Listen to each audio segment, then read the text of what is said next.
Hello viewers, আসসালামু আলাইকুম। 360 টেকনোলজির নতুন আরেকটি ভিডিওতে আপনাদের স্বাগত। আজকে ভিডিওতে আমি আপনাদের দেখাবো কিভাবে আমি ইউপিএস দিয়ে আমার যে রুমের লাইট, ফ্যান এবং সিসি ক্যামেরাগুলো চালাই। এর পূর্বে একটি ভিডিওতে আমি আপনাদের দেখিয়েছি যে কিভাবে আমি সোলার থেকে আমি ইউজ করি আমার ইনভার্টার দিয়ে। তো এখানে আমি ইউপিএসের মাধ্যমে আমি সেমভাবেই ইউজ করছি। আর চার্জিংটাও আমি দেখাবো আপনাদের কিভাবে চার্জিং করি। এটা নিয়ে যারা নতুন আহ, কাজ করতে চাচ্ছেন তাদের অনেকটা প্রবলেম ফেস করতে হয়। তো আমার ভিডিওটা দেখলে আশা করি সেই প্রবলেমগুলো থাকবে না। তো ভিউয়ার্স, চলুন ভিডিওটি শুরু করা যাক।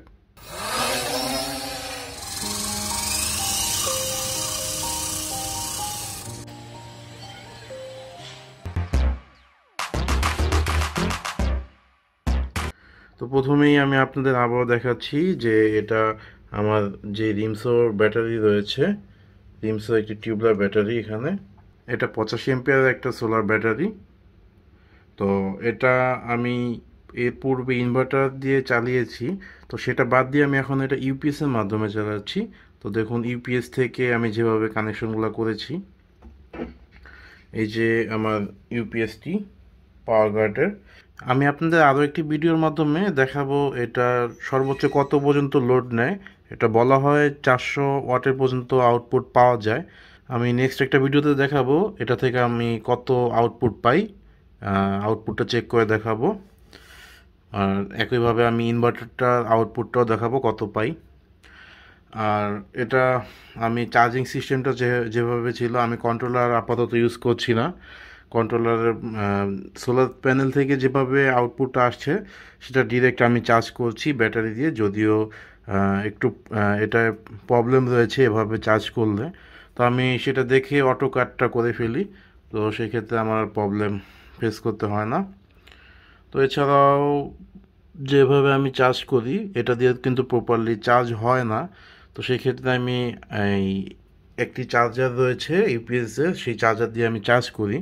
তো দেখতে পাচ্ছেন যে এখন অলরেডি চার্জ হচ্ছে। তো আমি এটা অ্যাম্পিয়ারটা আপনাদের দেখাচ্ছি।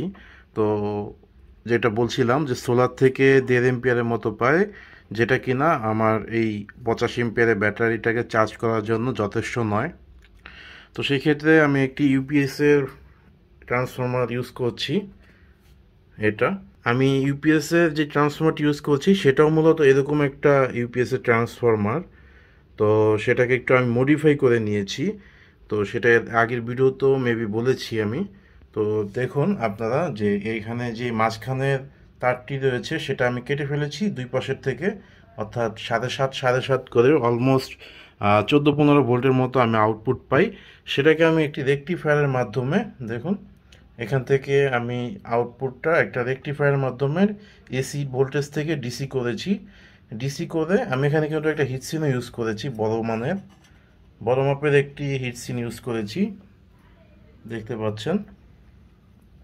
তো এরপর আমার এখান থেকে ডিরেক্ট ব্যাটারিতে চলে গিয়েছে এবং আমার এটা চার্জ হচ্ছে। ব্যাটারিটা দেখুন বর্তমানে 13.8 রয়েছে চার্জ। চার্জ হচ্ছে এখন। আমি 14.2-তে এটা ম্যানুয়ালি আমি কাট করে দিব পাওয়ারটা খুলে, এখনও আমি এটা ডিজিটাল করিনি। তো দেখুন আমি আপনাদের চার্জিং দেখাচ্ছি, চার্জিং কত হচ্ছে। এক্ষেত্রে আমি এই ইউনিটি 203+ যেটা রয়েছে মিটার, সেটা আমি ইউজ করব। আমি 40 অ্যাম্পস সিলেক্ট করলাম। দেখুন ডিসি অ্যাম্পিয়ারে সিলেক্ট করেছি, আমি এটা 0 করে নিই। এখন আমি চার্জিং অ্যাম্পিয়ারটা চেক করি। ক্ল্যাম্পারটা আমি ধরছি এখানে, দেখুন অলমোস্ট 8.5 এম্পিয়ারের মতো চার্জিং হচ্ছে। 8.37 দেখতে পাচ্ছেন, 8.36 চার্জিং হচ্ছে অ্যাম্পিয়ার ডিসি। তো আমরা মূলত ডিসি অ্যাম্পিয়ারটা মাপি এসি ক্ল্যাম্পার দিয়ে, সেটা কিন্তু সঠিক হয় না।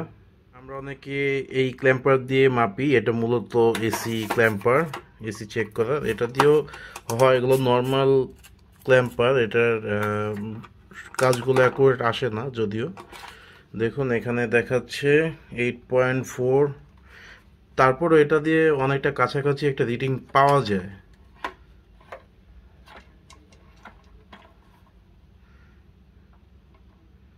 দেখুন অলমোস্ট কাছাকাছি একটা রিডিং পাচ্ছি। এটা কিন্তু ইয়েলো কালার যে মিটারটা দেখতে পাচ্ছেন এটা কিন্তু এসি ক্ল্যাম্পার। এটা দিয়ে অ্যাকুরেট অ্যাম্পিয়ার সব ক্ষেত্রে পাওয়া পসিবল না, তারপর দেখুন কাছাকাছি রিডিং পাচ্ছি।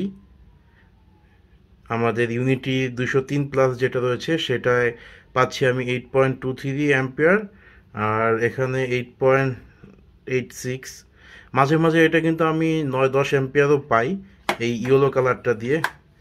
তো বলা যায় যে এটা দিয়ে মূলত আসলে অ্যাকুরেট অ্যাম্পিয়ারটা পাওয়া যায় না, কত অ্যাম্পিয়ার পাচ্ছি সেটা দেখা যায় না। তো ভিউয়ার্স, এখানে এভাবেই কানেকশনগুলো ছিল। এরপরে আমি যেটা করেছি, আমার এখান থেকে আমি ফ্যানের লাইন দিয়ে দিয়েছি ডিরেক্ট। আমার ফ্যানটা এখানে একটা, এই যে দেখুন, একটা রেড ওয়্যারের মাধ্যমে ফেসটা নিয়ে আমি আমার রুমের লাইনটা চালাচ্ছি, লাইট এবং ফ্যান। এই যে এইভাবেই আমি আমার কানেকশনটা নিয়ে এসেছি, শুধু ফেসটা আমি এনেছি এবং নিউট্রালটা আমি কমন করে রেখেছি ওখানে। তো এভাবেই আমার ফ্যান লাইটগুলো কন্ট্রোল করছি। আর এভাবে অলমোস্ট আমি 3 ঘন্টা প্লাস ব্যাকআপ পাই, 2 ঘন্টা 3 ঘন্টা প্লাস ফুল চার্জে। তো ভিউয়ার্স, আজকের ভিডিওটি এখানে শেষ করছি। দেখা হবে পরবর্তী নতুন কোনো ভিডিওতে। এ পর্যন্ত সবাই ভালো থাকবেন, সুস্থ থাকবেন। আর এখনও যারা আমাদের চ্যানেলটি সাবস্ক্রাইব করেননি তারা সাবস্ক্রাইব করে পাশে থাকবেন। ধন্যবাদ সবাইকে।